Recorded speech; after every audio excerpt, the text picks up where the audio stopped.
Hey, it's Michelle Butt, and it's time for another Fun Fact Friday. And today is the last Friday in our relationship building and networking series from an archetypal perspective. So today we're going to learn about how a sage can best interact in building relationships or in new situations, particularly in a networking type situation.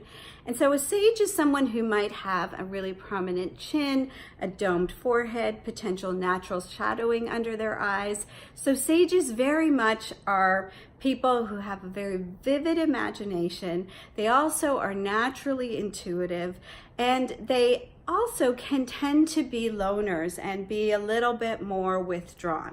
So if you're a sage and you're heading into a new situation, what you need to take into account is how you are, the story that you're telling yourself before you actually get there. So are you setting up a story or expectations that when you are listening to someone, it isn't matching what's already in your head, and so then you're dismissive about it, or you potentially change what people said.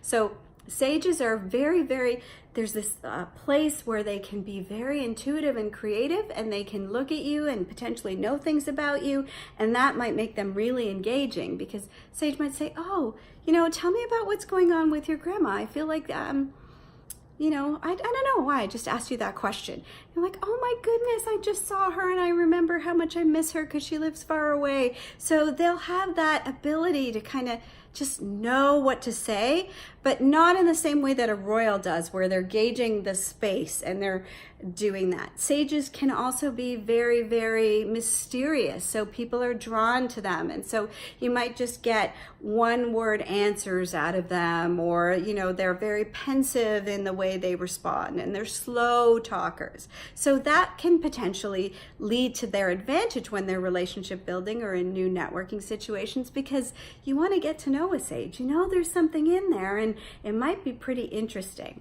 Where the sages have to be really aware of the harmonics of their energy is when someone is talking to them and they're hearing what the story is happening in their head is, and not what the person is actually saying. So if you're networking with someone who's a sage, you always kind of want to ask them, oh, okay, do you know, reframe things a little bit so you make sure that they know what you said is what you said, especially in relationship building and potential and personal relationships. Or just say, hey, can you repeat that for me so I know we're both on the same page? Because that way then you'll know what their filter was and what they thought, and it might be exactly what you intended to hear or for them to hear, but most times it's not.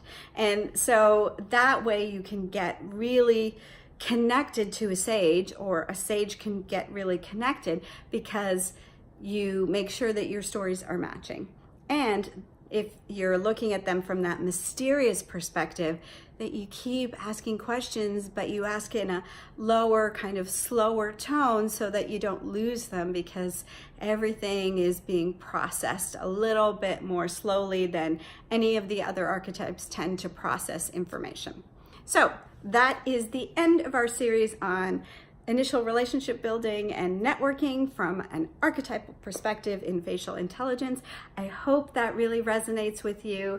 And if you want to learn more, well, you know where I am. I'm here every Friday, and you can connect with me on this platform or any other one where you are seeing this face. So I will see you next Friday with a brand new Fun Fact Friday theme. Bye for now.